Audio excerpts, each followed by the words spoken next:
Once again, thank you, Prof. Right? Okay. So we'll now have a Q&A session, right? Okay. But before we start, so there are some house rules. So let me read them out to you. So as you can see, there are microphones on your left, and I think there should be one more there, right? You can walk up to the microphones, ask your question. Please identify yourself also, right? Now try to limit yourself in your question to about 2 minutes, right? Ask a question. A question usually ends with a question mark. It does not end with a comma. Words still multiple commas, right? So please do ask a question, right? In the interest of keeping time, and if there are too many commas, I will step in. So I apologize now. It will sound very abrupt, but I will have to step in so that we can all go home on time, right? All right. Okay. So with that, we welcome the first question from the floor. So if there's anybody, please step up to the mic. Yes, please, go ahead. Come up to the mic.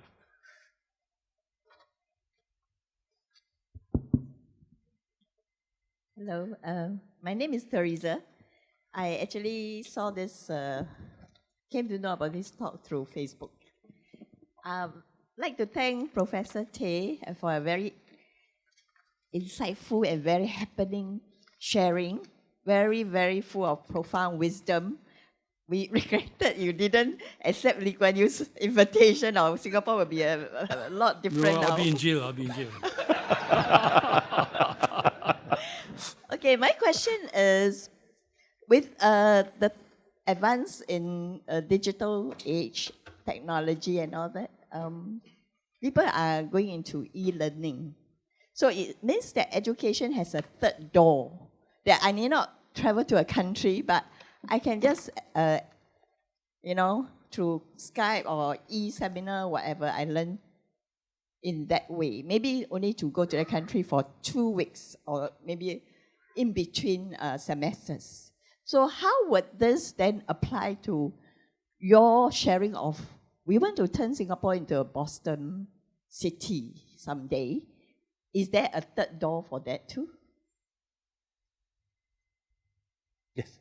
Well, in fact, Harvard, MIT, and all the top universities in Boston are already doing that. They are online, so you can sign up. But there is a big difference, right? The difference is the conversational learning. You can learn a lot of things online, but it's very different when you are able to talk to the professor directly or to your fellow students directly and exchange ideas. So what has happened in many of these distance learning programs, right? After, maybe after a year or so, you spend a month in Boston, right? And you interact and you learn through interaction. Similarly, I think not all the students from ASEAN need to be in Singapore, right? Some of them will be studying through distance learning from here, our programs, but they will come here for a month or so and then interact with our students. So there are many ways of learning. Yeah, please.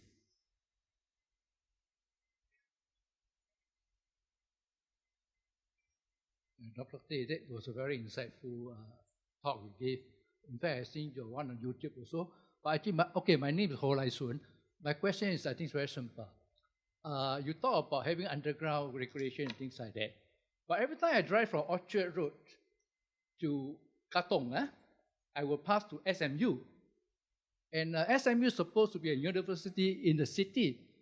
But as far as my casual observation is shown at night, it's pretty dead. So maybe you'd like to comment on that. Definitely. I have been very critical of the SMU campus. In fact, when Ho Kwon Ping was chairing the development committee, and he invited outside people to interact and to ask questions and to develop ideas, that was a very good move. But the important thing that was not able to be discussed was the live-in campus. And I pressed that, right? And in the end, it exacerbated Komping so much that he says, you go and talk to URA, right? But URA had no such plan. So it's not a live-in campus. If you want to have a lively campus, right? And I have experienced, MIT campus, Harvard campus, right? The the Berkeley campus, they all live in campuses. And live-in campuses are absolutely crucial for all kinds of learning. For example, in MIT campus, the food and beverage facilities are enormous symposium, seminar, informal seminar happening all the time. Students are meeting and discussing energetically, right? Ours go home. So useless. Worse, go home to mommy and to maid, you know. Your mind is stultified, you know.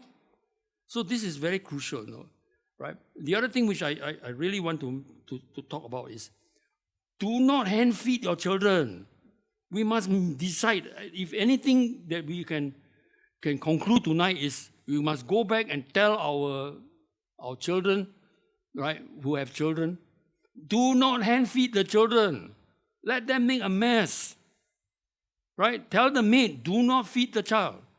Once you do that, then the child expects to be fed. Then the child expects the government to feed him. So this is the completely wrong way of thinking, you know. I mean, Doc and myself, we all went through the Scouts, you know. Scouts are fantastic because we learn how to mess things up, you know.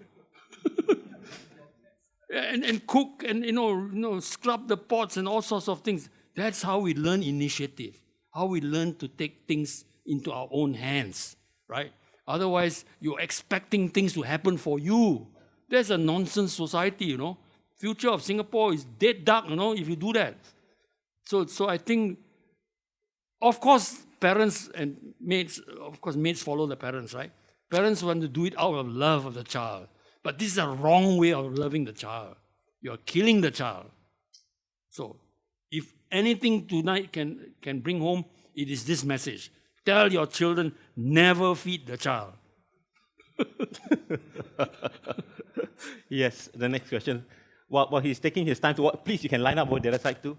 And I have just to add to what you have said, actually. In NUS also, it's very clear that those that actually have lived in the campus. Big difference. Yeah, there's a big difference. When they come out, they actually be able to interact more, and the alumni is a lot stronger. Only 20% can live in, and can only live in for one semester. Yeah, exactly. Right? Yeah. And it's $500 a month. We are saying 100% live in, $100 a month. Big difference. Yep. Yes, please.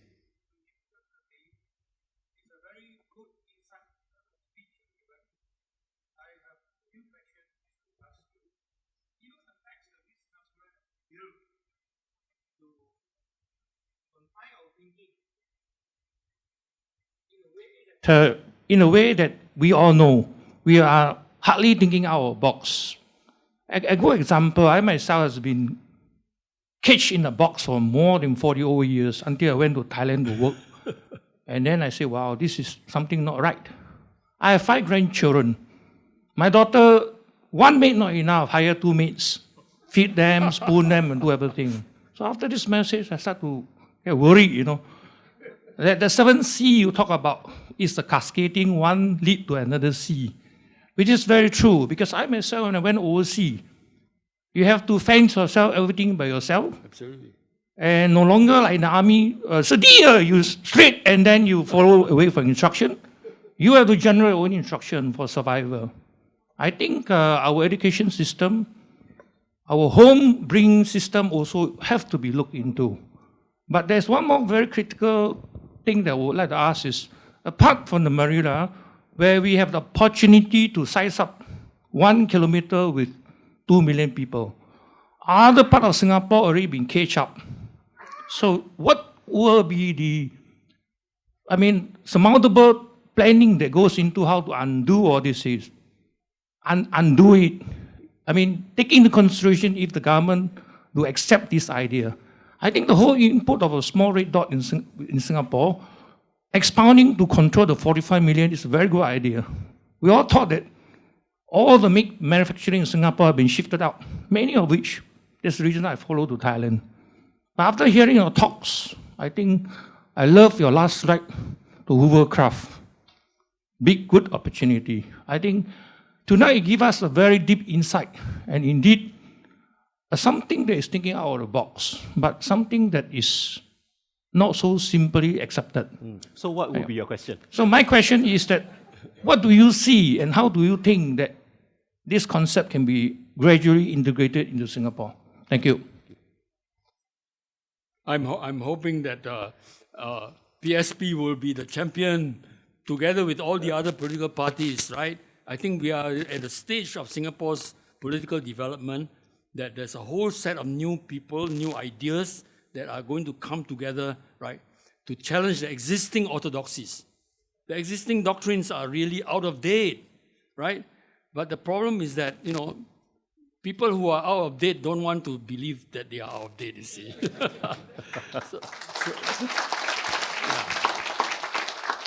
Right. Okay.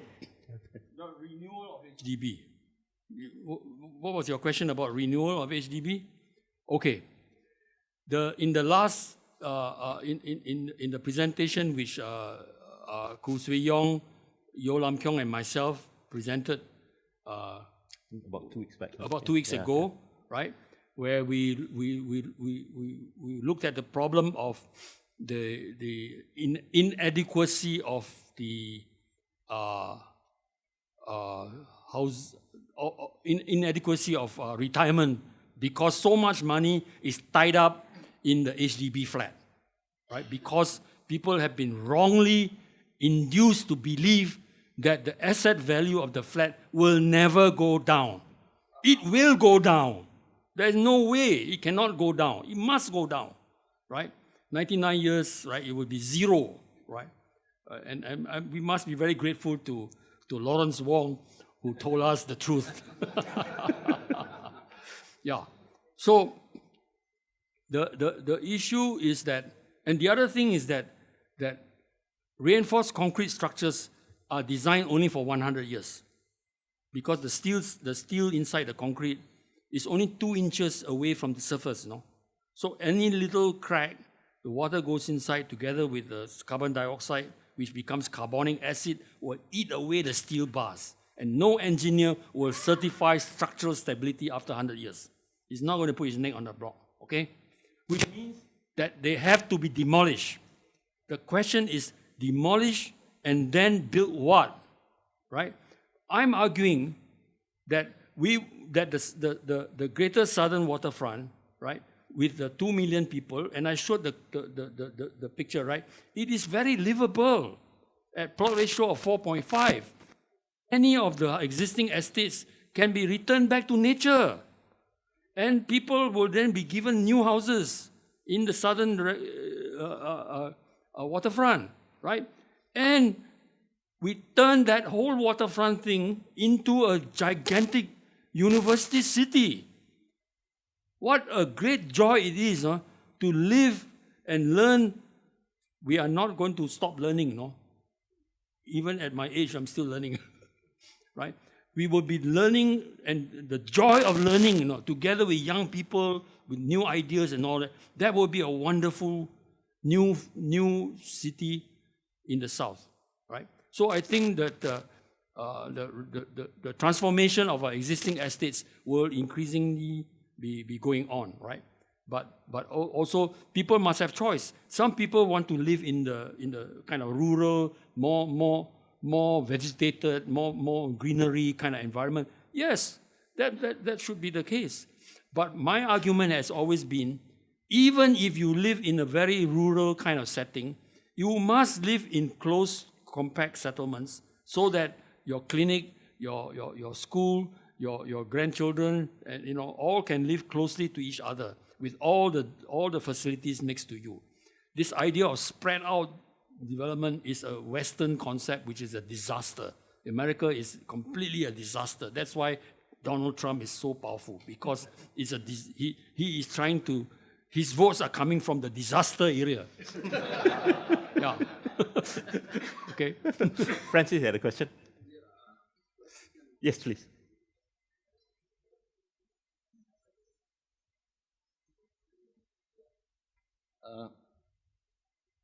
Thank you, Prof. Tay, for the wonderful insights. Maybe 2 questions. Quick one. First question is, I think there was talk about underground city. So I want to hear your view about underground city, because you talk I think Liu Baochuan talks about he's an expert at building tunnels and all this. I worked with him during the SF days, RSF days. They talked about having all these tunnels and using it for living, for commercial. The second question really relates to the last few slides. And I think you got it right on in terms of getting space among the neighboring islands. Batam, I think we talked about that in one of our internal discussions about how do we create employment and overcome so-called the lost advantage we used to have, low-cost labor and a lot of space for factory. But the question here is that how do we overcome the political angle? I mean, there's always, we call it the politics of envy between the neighbors and us, and sharing out the pie and making sure that we have a good play and a pivotal role in this kind of a concept, which I think is a marvelous concept. This is the only way to go in terms of expanding space for us to bring employment and then bring a future economy into the region. It's a win-win for all, but I think the reality is that you get the north and the south neighbors probably not going to be very cooperative in terms of getting into a solution. Thank you. Okay. Yeah. My name is Alfred. First of all, I thank Dr. Tan Cheng Bock and PSP for organizing this talk, and to Prof. Tay for sharing so much of your very daring insights. Leading on to what Francis said earlier about the North and South neighbor, because earlier on you mentioned that there was, I think this is in public domain, that 260 plus million spent on foreign students. Those students, I believe, are mostly Indian. I don't know whether I got my facts right. But anyway, yeah, so like politics of envy, how do we reach out to like our Malaysian and Indonesian counterparts so they can work together for what you call the new ASEAN core of 45 million people on the east part of Indonesia, sorry, the west part of Indonesia.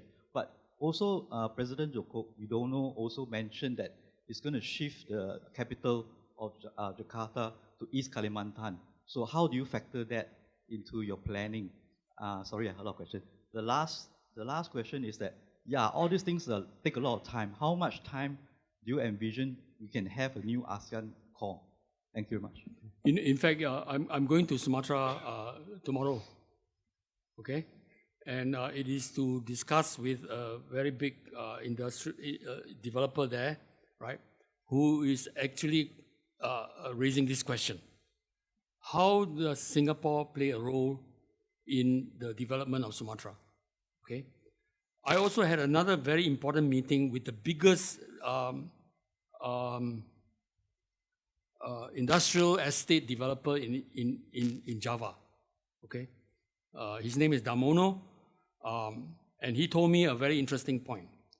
He said, in Indonesia, we have enormous resources. I say, agree. And he says, we need Singapore. I say, huh? You need Singapore? You can do without Singapore. He said, not true. We have a lot of food products which we want to export to China. But China does not trust us. They trust you.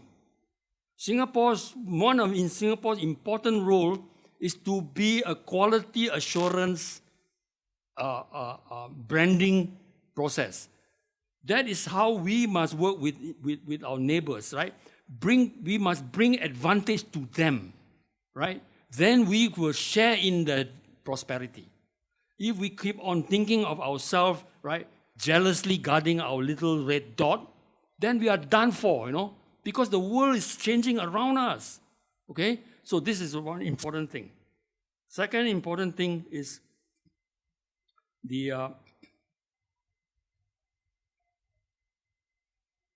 what was it, the regional, sorry? Politics of envy. Politics of envy, okay. I showed those pictures of my connections with the Malaysian, the new people in Pakatan Harapan, all right? In one discussion I had with Azmin and also with Anwar Ibrahim, it is very clear. They want to have joint friendship with Singaporeans. So when I put to Azmin, at that time Azmin was Chief Minister of Selangor, I said, would you endorse the idea of a Selangor-Singapore Friendship Association? He says, definitely. Go ahead, do it. We will support 100%. But we did not make any move, right? So this is the problem. Singaporeans are too timid, right? Day before yesterday, I was in Kuala Lumpur. And I had an interesting meeting with a young Oxford graduate. He's 27 years old, PhD. Smart like hell, okay? And he wanted to see me because he heard of my idea of starting an ASEAN university in Johor. And he is a close friend of the Sultana of Johor, who is an Oxford graduate. And interestingly, her PhD in Oxford was on Chinese studies. Amazing. These are the kind of connections that we must develop, right? If you have an ASEAN university in Johor, I like it in Johor, right? Because it's near to Singapore, right? So our students can go there, mix with the ASEAN students, right? Some of the students will be studying in Singapore. Some of our students will be studying in ASEAN University. Friendship is the beginning of collaboration. No friendship, then is animosity. Because there's a hangover from the past, right? When Lee Kuan Yew and Mahathir were at loggerheads, right? That is kind of is a toxic relationship, that is still lingering on. Our generation, right? Our new politicians must be building bridges. It's going to take time, right? But unfortunately, we are short of time, right? The U.S.-China conflict situation is going to be very, very disruptive. Okay, one of the impact of the disruption, right? Because the U.S. is afraid of China's rising dominance. Therefore, U.S. is going to clamp down. No matter what the Chinese say, they're going to clamp down on the role of U.S. investments in China. They're going to cut it. Therefore, China is looking to Southeast Asia. Many of the industries are going to move to Southeast Asia. Now, this is fundamental. If Southeast Asia, if ASEAN does not develop strength, we will be eaten alive by China. Not because they are evil, but because it's the logic of business. The rich investor will always override the weak investor. That's it, right? But China also is smart. China also needs Southeast Asia because it needs to build a new kind of geopolitical alliance, right? So they are not going to be too harsh on Singapore, right?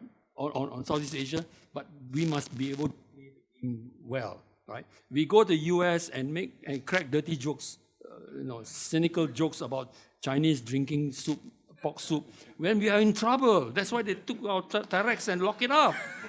So this is the kind of it's the old politics, right?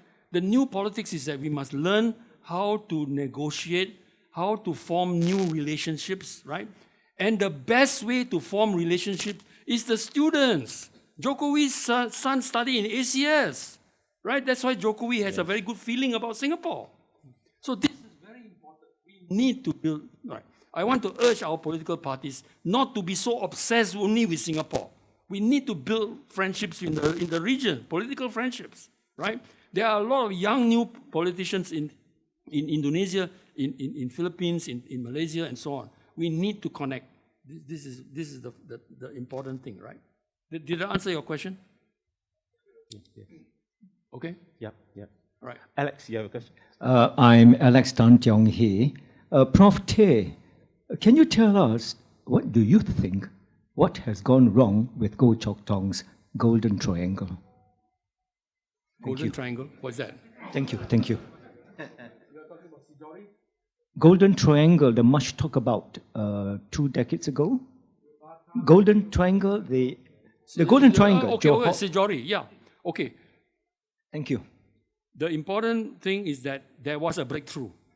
Okay? Sijori, right? Singapore, Johor, Riau, Sijori was a Goh Chok Tong thing. right? It created it created a certain institutional framework, right, which is still there, right? And that is why there was quite a lot of investments from Singapore going into Batam, right? And also resort developments in Bintang and so on. So all of these things are there, right? But it kind of plateaued, it kind of drifted down. There was not enough momentum, right? But the important thing is that the institutional framework is there. Now, when I talk about Simalindo, it is to take the Sijori institutional framework and blow it up big, right? But it's not going to happen without the friendships that are going to be necessary, right? The educational friendships, the political friendships, people friendships, and so on. So we have a role, not just a political role. We have a human-to-human role, right? I try to encourage some of my friends to set up the Singapore-Johor Friendship Association. But somehow they don't know how to go about it, you know. Singaporeans are really lacking in initiative, no? We are waiting for instruction or what? Come on, don't have to wait. Just do it. Be a Nike, just do it. Let me add to something here, because I think I know a little bit on this subject, particularly with relationships with other countries and all that, right? Now, for example, the university in NUSS and all that, the society, the alumni themselves, we also reach out to alumni of other universities. So that's also one way. It may not actually be at the student level, it could be the post-student level, at the alumni level. So it's something that's happening, maybe as what Prof said, should be done more, right? Maybe at a different level, but it is something that we should grow, right? So can we have the next question, please? Yeah. Hello. Okay. Hi, I'm Jen. Thank you, Prof. Tay, for, this is really something you don't get to hear in most political parties in Singapore. The whole idea of changing our culture, changing our mindset. And I think this is very important, but I would like to, go back to this mindset problem, because of when you mentioned the living in the schools, right? And, encouraging the children to participate in the activities down below on the actual schools, not the university one. So what I want to ask, right, is, given the mindset of Singaporeans, right, what I fear is that they are going to turn this into like some point scoring thing. And you know how they turn CCA into like CCA points, and then it becomes like now parents are just competing which school to put my kids into to get the better CCA. And if I'm rich, I even have a pay-to-win system, get the CCAs that need to spend more money so that other people can't get into the leadership positions, and all that kind of things. And you even see that somewhat in the NUS hall system, right? Because I've known many of my friends, right? They are saying like, we need 2 CCAs just to retain in the hall, stay in the hall, and you still need like leadership position. And all their efforts are spent on all these kind of things instead of pursuing their passions. So so how do you get out of this mindset? How do you get out of mindset? Join the scouts. But the scouting association also becoming Yeah. Well, I think that's the reason why I've been pushing for 100% live-in campus. Once you live and learn together, and you have to look after yourself, right? You have to plan your own timetable, your own thing. Yeah. You will liberate yourself from the standard mindset that once you go home it's that way. The mother, I'm sorry, I'm not the mothers control their children too much because they love them a lot. But I think there is a need to rethink the way of loving your child, right? The way of loving your child is to let them be freer to develop themselves. I'll give you an example of my own children. my second son, when he was very small, I was on a tree, frangipani tree, so not very high, about like that, right? And he wanted to go up there, sit there with me. So he came on crying and making a hell of a noise for me to go down and pick him up, I refused. I said, you climb lah.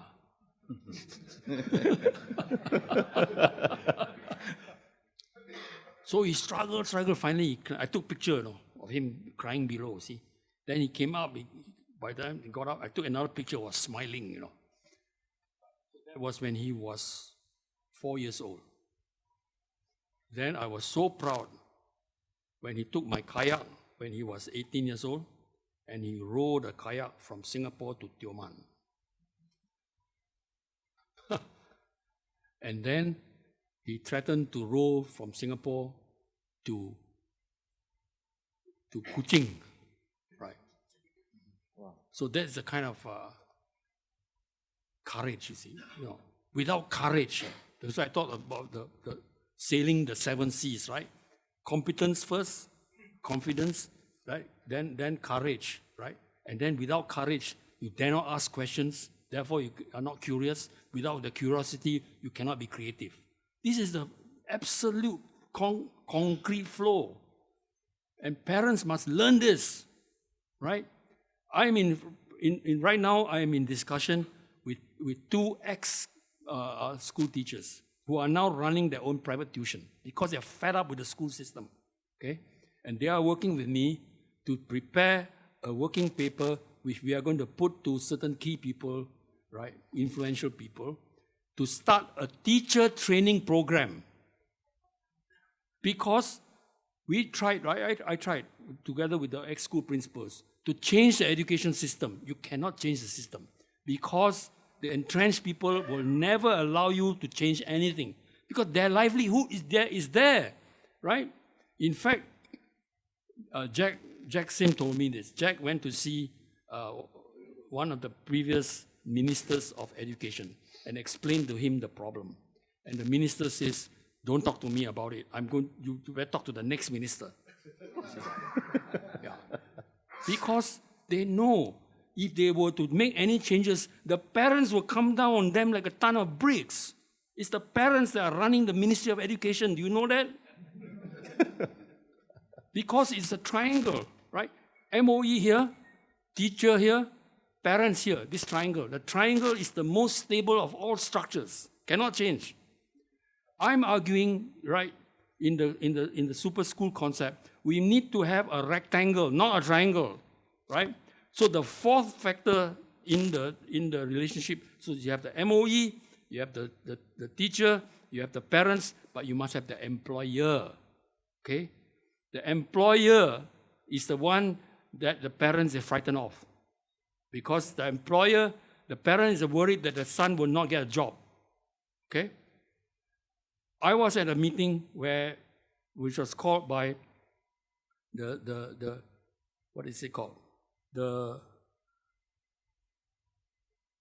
It is the association of the multinational companies.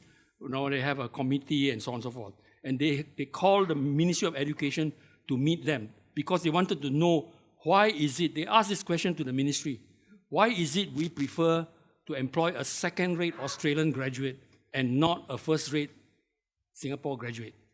Ministry was stunned. It's because, and the answer was because the Australian graduate, second-rate Australian graduate, he's got savvy and he's got initiative. You guys don't have it. Right? You are waiting for instruction. So this is a problem. Right? It's a fundamental problem. So we have this fundamental problem which is at the cultural, educational level.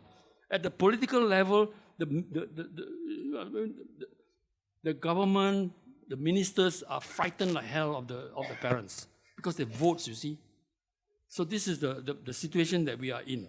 But we need to communicate to the parents that the kind of future you think that your children are going to get, that future is no more.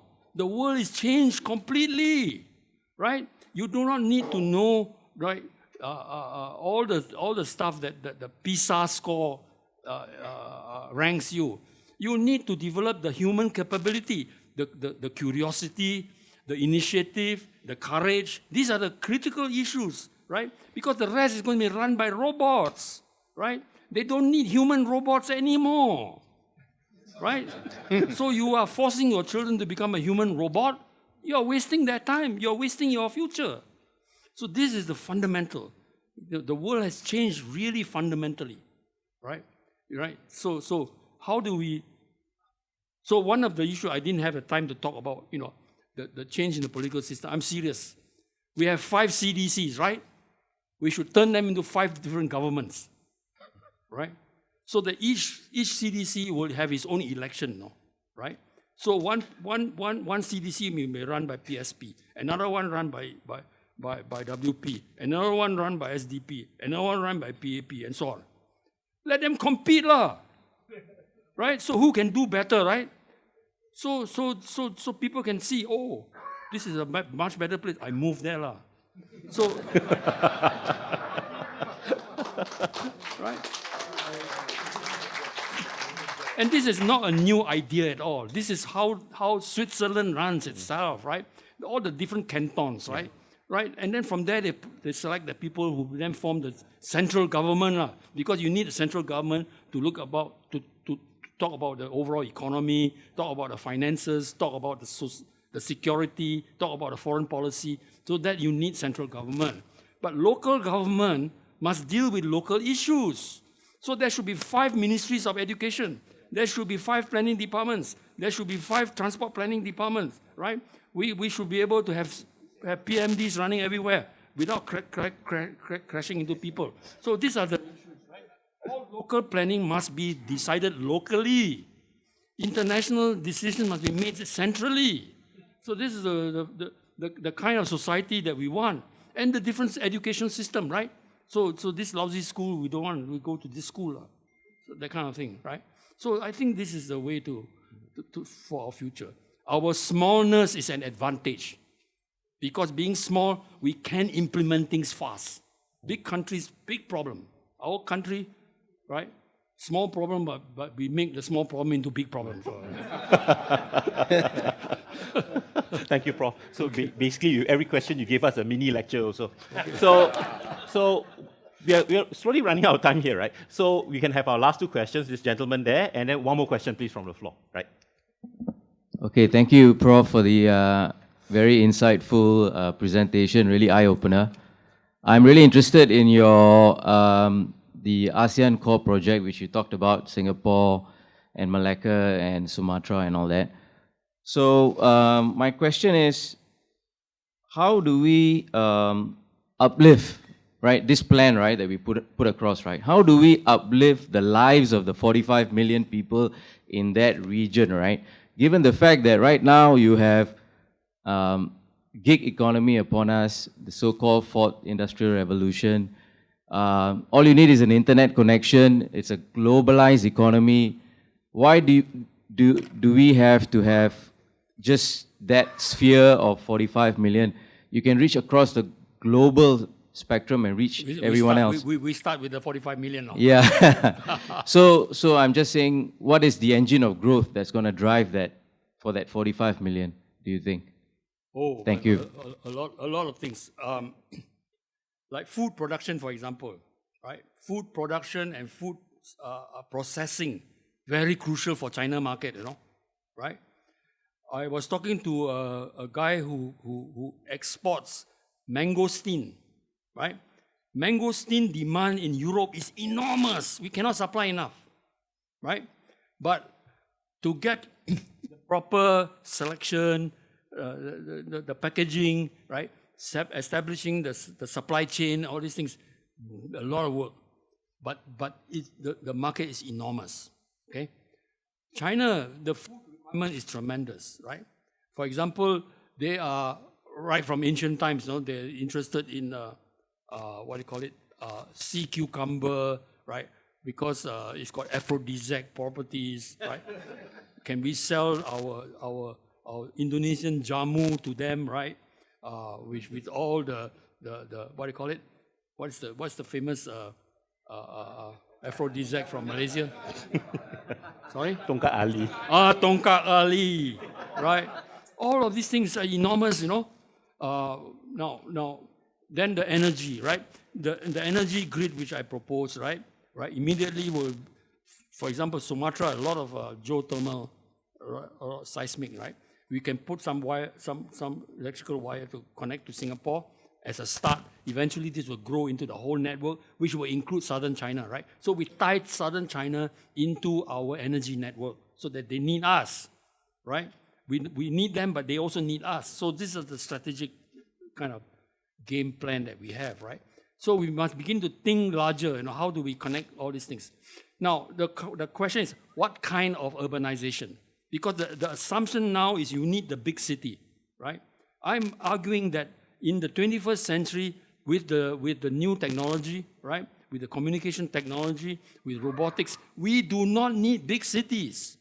We need medium-sized cities, but the medium-sized cities must be all interconnected, right? So that people can travel easily. That's why the aeroplane is crucial, right? The aeroplane is one. The information system, right? The virtual network of the internet and all that. Right now, the internet connection in Sumatra is lousy, but this can be improved a lot. So these are the future. This is the last questions. Yes. All right. My name is Lou. I'm a PSP member. I observed that the number of questioners, there were only one young people. So I'm just wondering whether more young people have questions for Prof. Tay. So if there are, maybe Jeffrey, you can give them one more chance. For me, the question is this. The young person talk about mindset change, right? So the parents level, people like us who are parents and people... Grandparents. Yeah, for me, I'm still a parent, and maybe for grandparents level.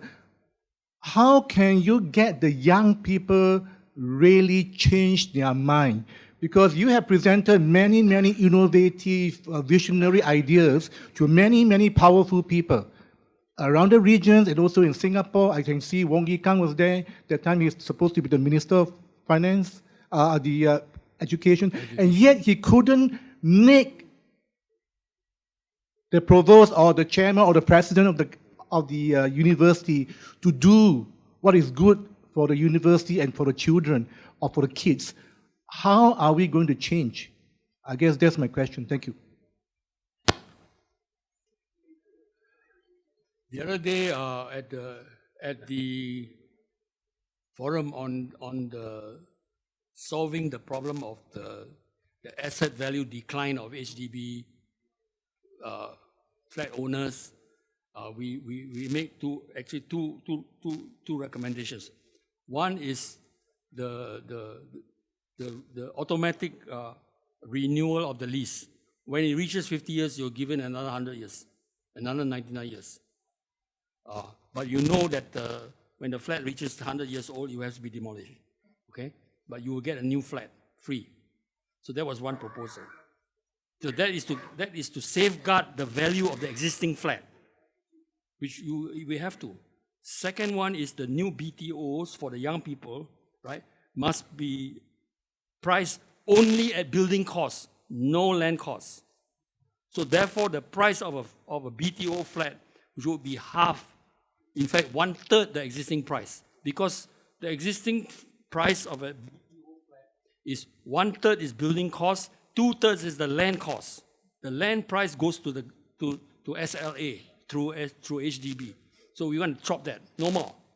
Because once you do that, the young people will have more disposable income, therefore are more daring in what they do. This is fundamental. If you have no money, you dare not try anything. That is why the younger generation today in Singapore are the most conservative. It is the old buggers, right, who are the radicals. Yeah. So the old guys are the ones who have understood the reality and who have less to lose, right? So therefore you are more daring.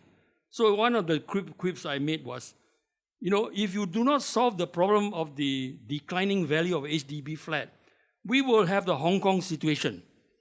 But the people in the streets are not going to be young people, they're going to be old people. Because their whole livelihood, their savings is tied up in the flat which is declining in value. So therefore, they are going to be the ones.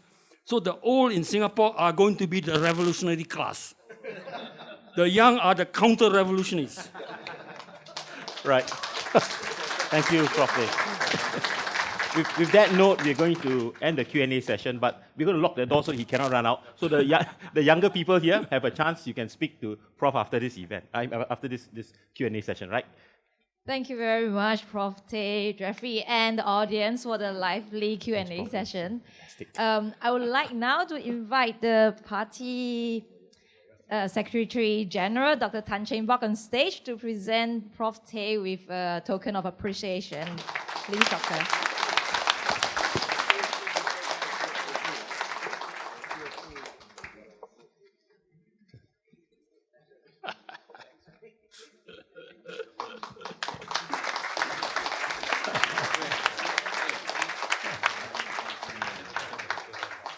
What is it? Oh, teddy bear. No, otter. What is it? It's our party mascot. Oh, The. otter. Huh? Yeah. Perfect. Because the otter is a aquatic, it's a land and sea animal, right? So this is perfect. This is the symbol of the new ASEAN. Doc, may I invite you to share a few words? Anyway, I want to thank you very much. But let me tell you how I got to know this chap. When I was a very young MP, I had very grand ideas of what I want to do for my constituency. And one of the things I wanted was to create the community center to actually cater to all the Singaporeans living in my area. That means the young, the old, the able, and the disabled. So I gave this plan to an architect. And the architect wasn't on the same wavelength with myself. Because I proposed barrier-free, I proposed an intergeneration center, I proposed a lot of things. And somebody said, the only guy who can understand my concept is this guy. I called him, and I think we built the first international, the first community center. Intergenerational. All the facilities. Yeah. The young, the old, the able, the disabled. Yeah. And he's so smart. He hit all the ramps, and PA couldn't find the ramps. I said, how the hell do we have a building? It's a disabled for disabled, but he could manage. So I think it's important. Singaporeans must think out of the box. If we are all now in the box. If we really don't think out of the box, I think this country would degenerate. And we must not be afraid. We must challenge new things. That's why I can work with him. But there's a lot of pain. Because when we proposed all those centers, I lost some of the fundings because, it wasn't in the whole concept of the community center because this particular area is not catered by the so-called ministry or whatever, or PA, because it is not in that plan. So we have to raise funds to get all the things you want. But having said all that, you must do what you believe in. And that's what I like about this guy. We took a lot of pain, right? That's what I like about this guy.